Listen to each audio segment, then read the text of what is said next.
Oya, usiondoke. Kaa hapa hapa. Oya, baada ya jana kuwapa mechi 9 na zote zikatoa. Mimi mwekezaji kama kawaida yangu, bora ni kunyime chakula lakini nisikunyime mkeka.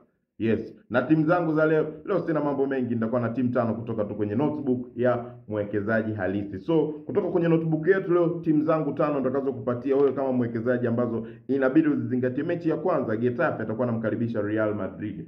Yes, hiyo mechi mpatie Real Madrid ashinde mazima. Kina Kylian Mbappe, Vinicius Junior, Arda Güler hawatakuwa na utani. Mechi ya pili ni kati ya Fenerbahce na Karagümrük.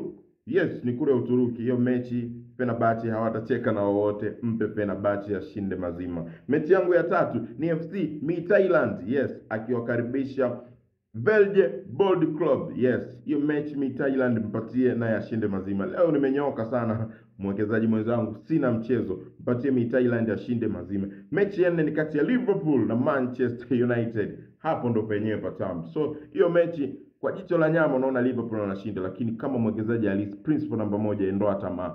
Weka magoli mawili yatokee bila tamaa wanangu. Magoli mawili yatokee. Yoyote yule afunge magoli mawili.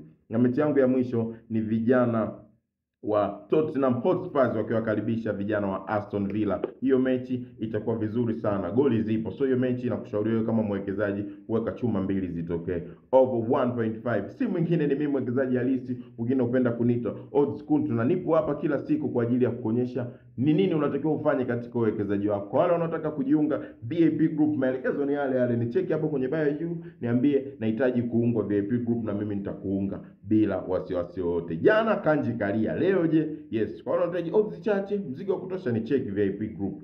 Tumalize kazi. Hala, si mwingine ni mimi Odds Kuntu, wananiita adui wa kanji.